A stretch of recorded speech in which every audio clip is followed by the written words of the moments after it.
याच्याकडे जयेशकडे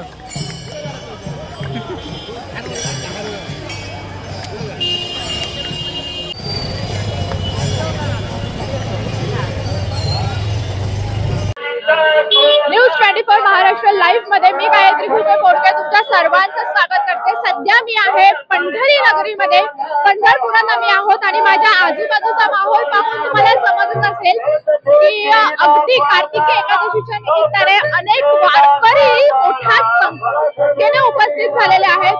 अगदी प्रत्येक महाराष्ट्राच्या प्रत्येक कानाकोपऱ्यातून वारकरी इथे येत आहेत आणि विठुरायाचं दर्शन घेण्यासाठी अतोनात भक्तिभावाने सगळे इथे येत आहेत।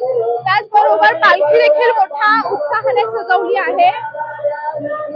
खूप छान पद्धतीने इथे सगळं करण्यात आलेलं आहे। त्याचबरोबर आपण जर पाहिलं तर सगळीकडे भक्तिमय वातावरण एकंदरीत दिसून येत आहे। उत्साह, प्रत्येकाच्या चेहऱ्यावर एक आनंद उत्साह दिसून येत आहे।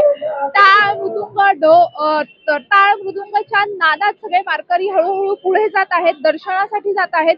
अगदी 24 तास दर्शन चालू ठेवण्यात आलेलं आहे आणि कार्तिकी एकादशीच्या निमित्ताने सगळीकडून महाराष्ट्रातल्या प्रत्येक कानाकोपऱ्यातून वारकरी इथे हजर होत आहे।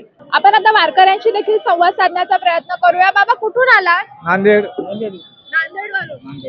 दरवर्षी तुम्ही येता का? दरवर्षी आषाढी कार्तिकी कधी आलात? रात्री काल आलो। काल आलात। तुम्ही कुठून आलात? आम्ही नांदेड आलो। कधी आलात तरी? रात्री आलो। दरवर्षी येता आषाढी? दरवर्षी। काय आता विठुरायाकडे काय गाराणं कराल? इथं देवा दर्शनला या। पंढरपूरला आहे। कुठून आलात तुम्ही? येऊन आलो, माऊलीपासून आलो, ज्ञानेश्वर महाराजांपासून आलो, तुकाराम महाराजांपासून आलो, पंढरीला आलो। अच्छा, ठीक आहे। हा, पंढरीच आहे। थँक्यू। काय सांगाल, तुम्ही कुठून आलात आणि कधी आलात? मी कोकण विभागातून रत्नागिरी जिल्ह्यातून आलेलो आहे आणि आम्ही सप्तमीला जवळजवळ 12 गाड्या आमच्या गावातून आलेल्या आहे आणि इतके 500 वारकरी आम्ही इथे आलेलो आहे। प्रतिवर्षी आम्ही पंढरपूरला येतो आणि 3 वाऱ्यांचा आनंद इथे घेतो प्रत्येक वर्षी।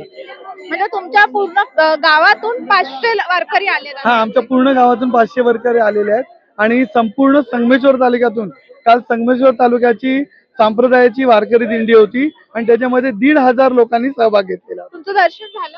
आमचं दर्शन सप्तमीलाच झालं। आणि काय वाटतंय, कसा आनंद आहे? एक दर्शन आपलं झालंय, आनंद म्हणजे इतकं प्रफुल्लित वाटतं, इतकं वातावरण सुंदर आहे की अशा प्रकारचा पांडुरंगाच्या दारात आपल्याला त्याच्या पायावर डोकायला ठेवणं हे फार मोठ्या आनंदाचीच गोष्ट आहे ना।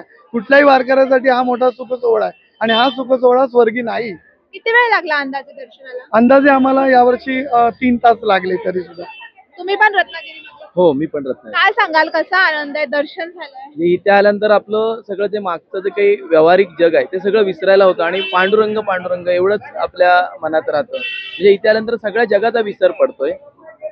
असं खूप आनंददायी असा सोहळा आहे। स्वर्गीय सुख जे आम्ही काही वाचतोय तर ते अनुभवायला इथे पंढरपुरात आल्यावर ऐकायला मिळतंय। नक्कीच आपल्यासोबत काही महिला देखील आहेत, तुम्ही देखील यांच्यासोबत आहात? हा, नाही, आम्ही गुजरातवरून आलेले। आंबेडकर वाडी आहे ना, तिथून आम्ही पायी वारीत आले होते काल। काल संध्याकाळी पोहोचले आम्ही 8 वाजता।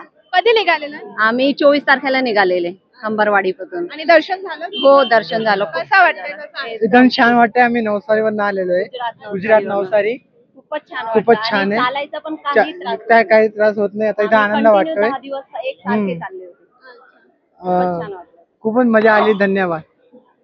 काय सांगाल आणखीन? एकीकडे जर का पाहिलं तर अतिवृष्टी देखील आहे, शासनाकडून अजून काही जाहीर नीट झालेलं नाहीये किंवा मागण्या शेतकऱ्यांच्या पूर्ण झाल्या नाहीयेत। कुठेतरी काही लोकांचं म्हणजे इथे आलेल्या काही वारकऱ्यांचं आणि विक्रेत्यांचं असं मत आहे की काही प्रमाणात मागील वर्षाच्या तुलनेत यंदा कमी आहेत अतिवृष्टीमुळे। तर काय म्हणतात? काय आहे की निसर्गाचा कोप हा हळूहळू कलियुगामुळे वाढतोच आहे। आता पाहायला गेलं तर आमच्या कोकणात सुद्धा आज गेली 3 दिवस मुसळधार पाऊस पडतोय आणि या मुसळधार पावसाने जिकडे तिकडे म्हणजे आपला जो संभाजीनगर असेल, अहिल्यानगर असेल, जिकडे तिकडे बघाल की तिकडे तिकडे सगळी वाट लावलेली आहे। तरी सुद्धा आम्ही भाविक या पांडुरंगाच्या दारात आलोय म्हणजे तोच तारणार आहे आम्हाला। तो आम्हाला किंवा आपल्या सरकारला शक्ती देईल त्या प्रकारे सरकार आमची कुठलीतरी सुफळ योजना आणेल आणि आम्हाला शेतकऱ्यांना तारेल असा आम्हाला विश्वास वाटतो आणि या विश्वासातूनच आम्ही ही वारी घडवतो। थँक्यू. धन्यवाद.